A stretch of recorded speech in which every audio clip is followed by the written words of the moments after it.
Hello students, आज start करने के लिए जा रहा है फैक्टराइजेशन। और फैक्टराइजेशन करने के पहले, इसका एक्सरसाइज करने के पहले कुछ चीज़ हम लोग समझ लेते हैं, क्योंकि फैक्टर क्या चीज़ है। फैक्टराइजेशन करेंगे, फैक्टर के बारे में नहीं जानेंगे तो ऐसा तो हो नहीं सकता। तो फैक्टर क्या चीज़ है, यहाँ पे देखो एक डेफिनेशन लिखा हुआ है। The collection of all possible divisors of a number are known as its factor.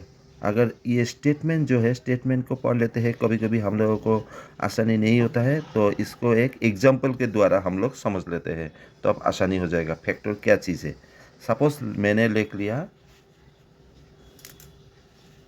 Example, suppose लिख लिया 12। 12 को हम लोग कैसे करके फैक्टराइज कर सकते हैं, क्या क्या लिख सकते हैं 12 को। एक लिख सकते हैं 12 को 1 into 12। 12 को और क्या लिख सकते हैं, 2 into 2 into 3। 3 into 2 6, 6 into 2 12। 12 को और क्या लिख सकते हैं, 2 into 6, ये भी लिख सकते हैं। 12 को और क्या लिख सकते हैं, 3 into 4। ये चार टाइप से हम लोग 12 को लिख सकते हैं। तो यहाँ पे 12 को जब हम लोग फैक्टराइज करेंगे तो क्या क्या नंबर मिल सकता है हम लोगों को। देयरफॉर यहाँ पे क्या क्या नंबर मिला, 1 छोटा नंबर से इंक्रीजिंग ऑर्डर में जाते हैं, 1 2 3 4 6 और 12। 1 2 3 4 6 और 12। ये जो नंबर्स है ना, ये नंबर को कहते हैं factors, are called the factors of किसका, 12 का, ऑफ 12। यहाँ पे और एक स्पेशल ग्रुप भी है, वो भी लिख देते हैं, क्योंकि शॉर्ट क्वेश्चन भी आ सकता है।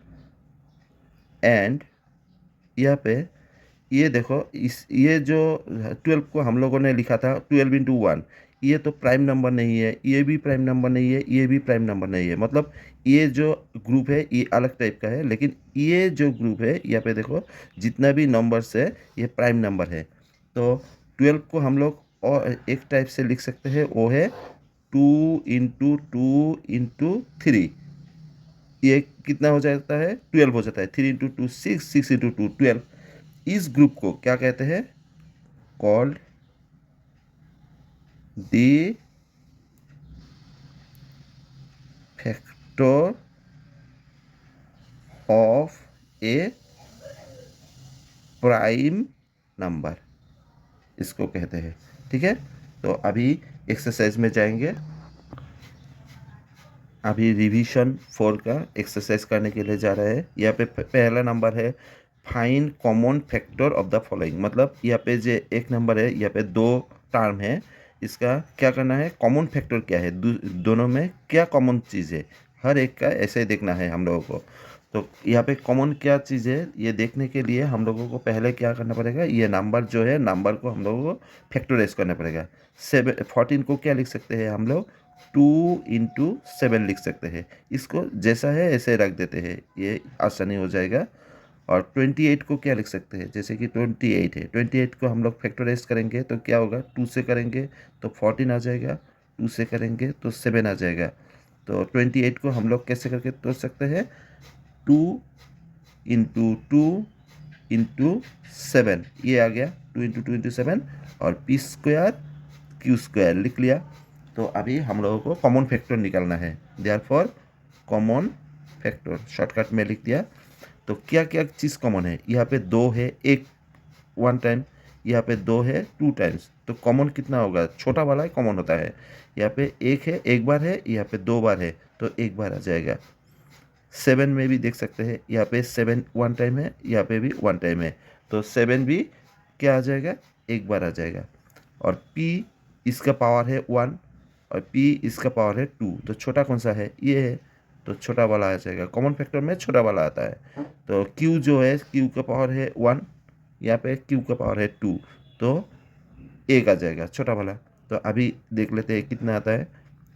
7 × 2 14 PQ, ये बन जाएगा इसका आंसर।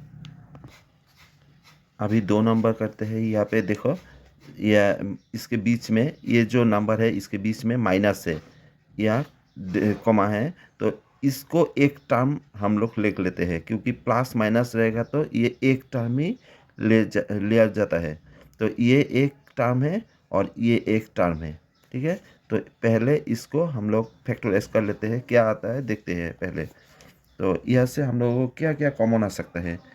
इस 16 जो है, 16 को हम लोग क्या लिख सकते हैं, 16 को 2 × 2 × 2 × 2 एक्स क्यूब है, लिख लिया। और 4 को लिख सकते हैं 2 × 2, इसके बाद x²। तो अभी ये दोनों से क्या कॉमन आता है, एक बार है यहाँ पे 2 2 बार है, यहाँ पे 2 4 बार है, तो छोटा वाला आ जाएगा। तो 2 × 2 आ गया, x से 3 टाइम्स, x से यहाँ पे 2 टाइम्स, तो छोटा वाला आ जाएगा 2 टाइम्स आ जाएगा। तो अगर यहाँ से 2 2 चला गया तो कितना रह गया, 2 2 रह गया, 2 × 2 4 रह गया। और यहाँ से x³ है, यहाँ से x² चला गया, मतलब 2 चला गया, तो एक रह गया x माइनस, यहाँ से 2 भी चला गया, ये 2 भी चला गया, x² भी चला गया, मतलब कुछ नहीं है, मतलब 1 है। मल्टीप्लाई जब हम लोग करते हैं इसको 1 समझा जाता है। तो 2 × 2 4x², और ब्रैकेट में है 4x - 1। और यहाँ पे भी हम लोगों को इसको फैक्टराइज करना है। 32 को कैसे लिख सकते हैं, 2 2 2 2 2 × 2 4 4 × 2 8 8 × 2 16 16 × 2 32, तो 5 आ गया और x आ गया। अभी देखो यहाँ पे हम लोगों को कॉमन फैक्टर निकालना है। तो कॉमन फैक्टर क्या आ जाएगा, ये जो 4 है, 4 को हम लोग क्या लिख सकते हैं, 2 × 2 लिख सकते हैं। तो यहाँ पे 2 2 है, यहाँ पे 5 2 है, तो यहाँ से छोटा वाला कॉमन फैक्टर में क्या आता है, छोटा वाला आता है। तो छोटा वाला लाने से क्या लिख सकते हैं, इसको हम लोग डायरेक्ट एक काम भी कर सकते हैं, इसको हम लोग अगर हटा देते हैं तो कॉमन फैक्टर करने में भी आसानी भी हो जाएगा।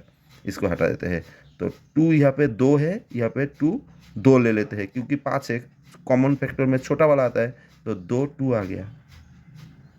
अभी यहाँ x 2 है, यहाँ पे x 1 है, तो छोटा वाला आएगा, तो x आ जाएगा। और ये 4x - 1 यहाँ पे है, लेकिन यहाँ पे नहीं है, तो ये तो कॉमन फैक्टर में नहीं आएगा, तो इसका आंसर हो जाएगा, बन जाएगा 2 × 2 4x। ये लाइन लिखने का ज़रूरत नहीं है। यहाँ पे 3 टर्म्स से देख सकते हो, 1 2 और 3, तो 3 टर्म्स लिख लिया मैंने। तो अभी 20 को कैसे लिख सकते हैं, 2 × 2 × 5, क्योंकि 5 × 2 10 10 × 2 20, PQ लिख लिया। अभी 30 को लिख सकते हैं 2 × 3 × 5, 5 × 3 15 15 × 2 30, QR लिख लिया। और 40 को लिख सकते हैं 2 × 2 × 2 × 5, 5 × 2 10 10 × 2 20 20 × 2 40, RP। अभी हम लोग देखेंगे यहाँ से कॉमन फैक्टर क्या आता है। कॉमन फैक्टर 2 कितना है, यहाँ पे 1 2, यहाँ पे 1, यहाँ पे 3, तो छोटा वाला होता है, छोटा मतलब कम वाला। तो यहाँ पे 2 है, यहाँ पे 1 है, यहाँ पे 3 है, तो कम वाला मतलब 2 आ जाएगा, 1 आ जाएगा 2। 5 यहाँ पे 1 है, यहाँ पे 1 है, यहाँ पे भी 1 है, तो 1 5 आ जाएगा। अभी P यहाँ पे है, लेकिन यहाँ पे P नहीं है, तो कॉमन तीनों में कॉमन नहीं आएगा, क्योंकि यहाँ पे कैंसिल हो जाता है। Q यहाँ पे है, लेकिन यहाँ पे Q नहीं है, तो और यहाँ पे जो 2 है वो तो यहाँ पे 1 है, यहाँ पे 1 है, ये तो कॉमन वाला नहीं होगा। कॉमन मतलब तीनों में रहना पड़ेगा यहाँ पे। तो अभी क्या हो सकता है इसका रिजल्ट, 5 × 2 10, सिर्फ 10 हो जाएगा, ये PQR ये नहीं आएगा। अभी यहाँ से कॉमन फैक्टर बनाने के लिए हम लोगों को क्या करना पड़ेगा, जैसे कि 3 है, 3 को तो हम लोग तोड़ नहीं सकते, तो इसको फैक्टराइज कर सकते हैं। 10 को 2 × 5 लिख लिया, x³ है, y² है, 6 को भी लिख सकते हैं 2 × 3, तो एक्स स्क्वायर है, वाई स्क्वायर है और जेड है। अभी देखते हैं कॉमन फैक्टर क्या आता है। कॉमन फैक्टर यहाँ पे आता है, यहाँ पे 3, एक 3 है, यहाँ पे 3 नहीं है, तो 3 को कैंसिल कर देना ही बेहतर होगा क्योंकि तीनों में रहना पड़ेगा। यहाँ पे 2 है, 2 यहाँ पे नहीं है, मतलब तो यहाँ पे रहने से भी कोई फ़ायदा नहीं है, तीनों में ही रहना पड़ेगा। तो 3 भी चला गया, 2 भी चला गया और 5 भी चला जाएगा क्योंकि 5 यहाँ पे है, यहाँ पे नहीं है। तो अभी एक्स देख लेते हैं। एक्स से एक्स स्क्वायर मतलब एक्स 2 बार है, यहाँ पे 3 बार है, यहाँ पे 2 बार है। मिनिमम नंबर होगा, मिनिमम मतलब कम से कम जो है, तो एक्स 2 बार आ जाएगा इंटू वाई यहाँ पे 3 टाइम्स है, 2 टाइम्स है, 2 टाइम्स है, मतलब सबसे छोटा है 2 टाइम्स, तो 2 बार आ गया। यहाँ पे जेड है लेकिन यहाँ पे नहीं है, इसलिए ये नहीं आएगा, तो इसका रिजल्ट हो जाएगा एक्स स्क्वायर और वाई स्क्वायर। अभी हम लोग 2 नंबर में आ गया क्योंकि 1 नंबर तो ख़त्म हो गया। 2 नंबर में है फैक्टराइज करना। तो फैक्टराइज करने के लिए हम लोग क्या करेंगे, यहाँ पे इसको पहले फैक्टर कर लेंगे, मतलब तोड़ेंगे इसको। तो 4 को हम लोग क्या लिख सकते हैं, तुम लोगों को सब कोई पता है। 4 को हम लोग लिख सकते हैं 2 × 2 और ए है 2 टाइम्स, इसका लिख लिया। तो 8 है, 8 जो है 8 को क्या लिख सकते हैं 2 × 2 × 2 क्योंकि 2 × 2 4, 4 × 2 8 बन गया, तो ए क्यूब हो गया। अभी दोनों में से कॉमन क्या है देखो, यहाँ पे 2 है 2 टाइम्स, यहाँ पे 2 है 3 टाइम्स। कॉमन लेने के लिए क्या करना पड़ता है, मिनिमम टाइम्स लेना पड़ता है। मिनिमम मतलब 2 × 2 आ गया। और ए कितना टाइम्स है, ए स्क्वायर मतलब ए 2 टाइम्स है, यहाँ पे ए कितना टाइम्स है 3 टाइम्स है, तो मिनिमम कितना हुआ ए स्क्वायर आ जाएगा मतलब 2 टाइम्स। अभी देखो यहाँ से चला जाएगा, क्या क्या चला गया, 2 चला गया, 2 चला गया, ये कॉमन चला गया और ए स्क्वायर भी चला गया। तो यहाँ पे क्या रह जाएगा, जब हम लोग ब्रैकेट के द्वारा लिखते हैं चला गया मतलब यहाँ पे 1 लिखेंगे क्योंकि उसके साथ ये मल्टीप्लाई होता है। तो यहाँ से क्या चला गया, 2 2 2 2 चला गया, तो एक 2 रह गया। और ए स्क्वायर मतलब यहाँ से यहाँ पे था ए क्यूब से ए स्क्वायर चला गया, तो कितना ए रह गया, 1 ए रह गया। तो इसको हम लोग क्या लिख सकते हैं, 2 × 2 4 ए स्क्वायर और ब्रैकेट में हो गया 1 + 2a, ये बन गया इसका रिजल्ट। 2 नंबर में है ये, तो 7 को हम लोग तो मतलब टुकड़ा कर नहीं सकते, तो इसको ऐसे ही लिख दिया, फैक्टराइज कर नहीं सकते, तो 21 को कर सकते हैं। इसको क्या लिख सकते हैं, 3 × 7 और ये यहाँ पे जो है यही लिख दो। तो अभी देखते हैं दोनों में से कॉमन क्या आता है। यहाँ पे 7 1 टाइम है, यहाँ पे भी 7 1 टाइम है, तो 7 ले आया। अभी 3 यहाँ पे है, यहाँ पे नहीं है, तो 3 आ नहीं सकता। कॉमन क्या क्या है, मिनिमम दोनों में ही रहना पड़ेगा। एक से यहाँ पे 2 टाइम्स, यहाँ पे एक से 1 टाइम, मतलब मिनिमम आएगा। मिनिमम मतलब एक बार आएगा। वाई यहाँ पे एक बार है, यहाँ पे वाई है 2 बार, तो कितना बार आएगा तुम लोगों को पता चल गया, तो एक बार आएगा। तो अगर हम लोगों ने यहाँ से कॉमन ले लिया तो क्या रह जाएगा, 7 चला गया, एक्स यहाँ पे 2 था तो वहाँ से 1 चला गया, तो 1 रह जाएगा एक्स। वाई 1 था, 1 ही चला गया, तो वाई नहीं आएगा। माइनस यहाँ से 3 नहीं आया, तो 3 आ जाएगा। 7 तो चलाया, एक्स भी चलाया, वाई के यहाँ 2 है, स्क्वायर मतलब 2 है, यहाँ से 1 चलाया तो और 1 रह जाएगा। बस ये आंसर बन गया। अभी यहाँ पे क्या कॉमन आ सकता है, ए 2 टाइम्स है, ए एक बार है, ए एक बार है, तो मिनिमम टाइम्स आएगा, मतलब ए एक बार आएगा। बी यहाँ पे एक बार है, मतलब ऊपर में कुछ नहीं है, मतलब 1 है, तो बी एक बार है, यहाँ पे 2 बार है, यहाँ पे एक बार है, तो एक बार आ जाएगा मिनिमम टाइम्स। सी एक बार है, एक बार है, यहाँ पे 2 बार है, तो मिनिमम टाइम्स मतलब एक बार आ जाएगा। अगर यहाँ पे ए 2 टाइम है, यहाँ पे एक बार आ गया, मतलब एक ए रह गया। यहाँ पे ए आ गया, बी एक बार आ गया, तो और एक बी रह गया, बी स्क्वायर मतलब बी × बी, तो एक बी चला आया तो और एक बी रह गया। सी तो एक था चला गया। अभी यहाँ पे सी जो है, ए चला गया, बी भी चला गया, सी 2 टाइम है, तो एक चला गया मतलब और एक रह गया, और कुछ नहीं कर सकते, यही आंसर है। अभी फैक्टराइज करना है ये 3 नंबर में। तो फैक्टराइज करने के लिए हम लोगों को क्या करना पड़ता है, जैसे कि एक नंबर है तो एक नंबर लिख लिया। तो फैक्टराइज करने के लिए हम लोगों को एक चीज़ करना पड़ेगा, कौन सा नियम से करने से आसानी होता है। जैसे कि मैंने इसके साथ ये ले लिया, इसके साथ ये ले लिया, हम लोगों का क्या फ़ायदा होगा। तो अगर हम लोग यहाँ से ये दोनों से कुछ कॉमन ले लेते हैं और यहाँ से कुछ कॉमन ले लेते हैं, थोड़ा आसानी हो जाएगा। तो वो हम लोगों को करते करते वो आ जाएगा, कैसे करके करने से हम लोगों को आसानी होगा। अभी एक काम करते हैं, ये दोनों नंबर जो है यहाँ से कॉमन ले लेते हैं। एक्स से 2 टाइम्स एक्स एक बार है, तो एक एक्स कॉमन ले लिया। यहाँ पे 2 टाइम्स है, मतलब एक चला गया तो और एक रह गया, प्लस यहाँ से एक्स चला गया तो क्या रह गया, वाई, प्लस ये दोनों से हम लोग 6 कॉमन ले लेते हैं। 6 कॉमन लेने से क्या रह जाएगा, यहाँ पे एक्स, प्लस यहाँ से 6 चला गया जाएगा तो क्या रह जाएगा, वाई। अभी देखो बीच में एक प्लस है, मतलब ये एक टर्म है, ये एक टर्म है। ये दोनों टर्मों से हम लोग क्या करते हैं, कुछ भी अगर कॉमन जाए तो वो लिख सकते हैं।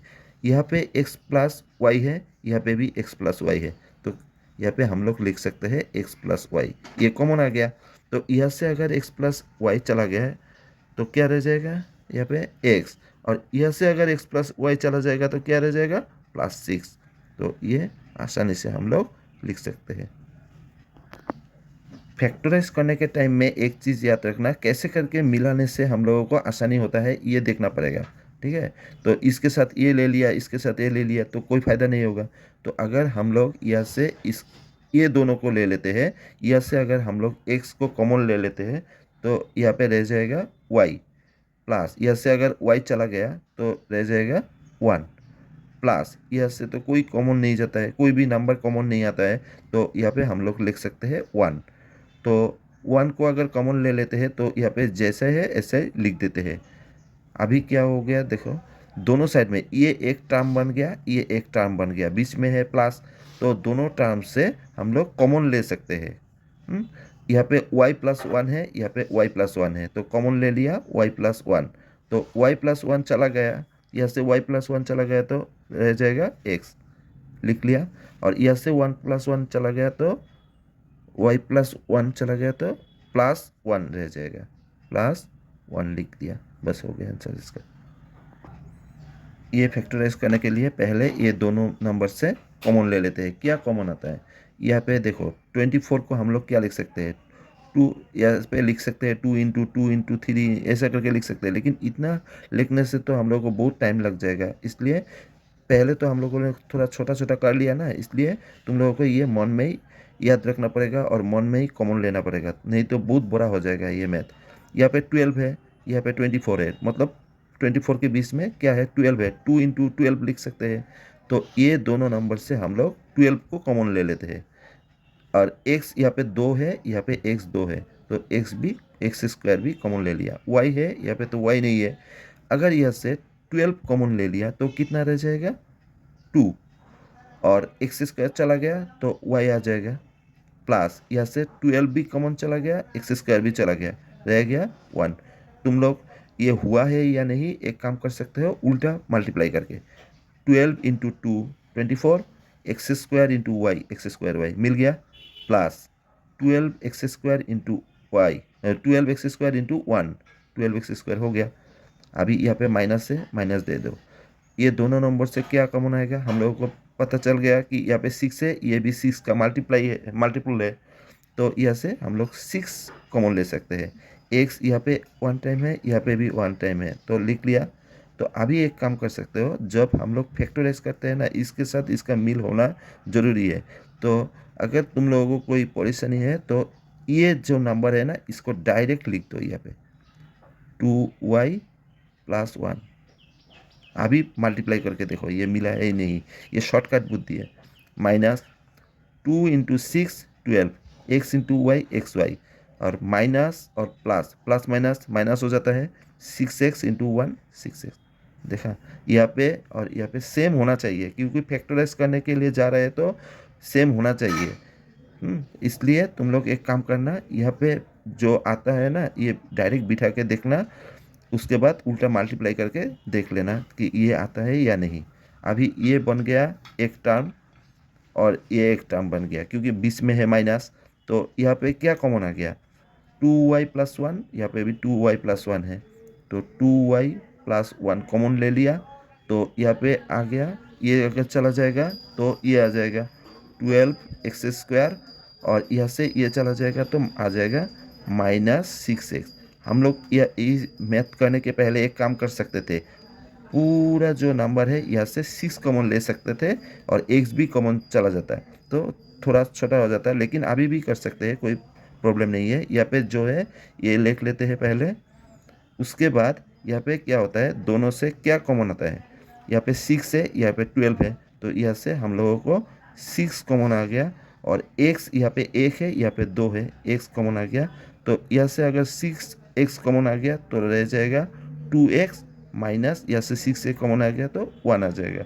तो इसको हम लोग ऐसा भी लिख सकते हैं, इसको पहले लिख लेते हैं 6x 2y+1, और इसको बाद में लिख लेते हैं। ऐसे भी कर सकते हैं, या तो पहले कॉमन लेके उसके बाद ऐसे करके कर सकते हैं। ये जो मैथ है बहुत इम्पोर्टेंट है, बहुत बार आ चुका है, ये अच्छी तरह से देख लेना। यहाँ पे देखो z-7 है, अगर हम लोग यहाँ से कॉमन लेंगे z बाद में आएगा, इसलिए एक काम कर लेंगे, यहाँ पे करने में भी आसानी होगा। z-7 पहले लिख लिया, और ये नंबर को पहले लिख लेते हैं, इसके सामने है माइनस, तो -xyz लिख लिया, उसके बाद इसको लेके जाएंगे बाद में, +7xy आ गया। तो यहाँ से तो कुछ कॉमन नहीं जाता है, जो जैसा है ऐसे लिख लेते हैं, z-7 माइनस है, माइनस लिख लिया, और ये दोनों में से कॉमन क्या आता है, देखो x है, x है, वन टाइम है, तो x वन टाइम लिख लिया, y भी वन टाइम है, तो y भी एक बार लिख लिया, तो यहाँ पे रह गया क्या, z। मैंने पहले जो नंबर ये जो फैक्टराइज किया था वहाँ पे भी एक बात बोला था तुम लोगों को, ये मैथ जो है ना दोनों साइड से कॉमन आना ही चाहिए, नहीं तो ये फैक्टराइज नहीं होगा। तो यहाँ पे क्या है, ब्रैकेट में z-7 है ना, डायरेक्ट बिठा दो z-7, बिठाने के बाद उल्टा मल्टीप्लाई कर लो, तो तुम लोगों को बहुत आसानी होगा। देखो अभी minus minus X Y Z मिल गया, माइनस माइनस प्लस हो गया, 7xy मिल गया ना। तो हम लोग ये क्वेश्चन ही ऐसा देते हैं कि दोनों साइड से कॉमन चला जाए, तो ये पे जो है ये आना ही चाहिए, नहीं आएगा तो ये फैक्टराइज नहीं होगा कभी। तो अभी ये एक टर्म है और ये एक टर्म है, तो दोनों टर्म में से क्या कॉमन आता है, इसके साथ कुछ नहीं है, मतलब क्या है, 1 है, तो z-7 इस साइड में भी है और z-7 इस साइड में भी है, तो लिख लेते हैं z-7 बोल के। तो यहाँ से अगर z-7 चला जाएगा तो क्या रह जाएगा, 1, और यहाँ से z-7 चला जाएगा तो रह जाएगा -xy। बस हो गया, ये बहुत इंपॉर्टेंट है। Thank you.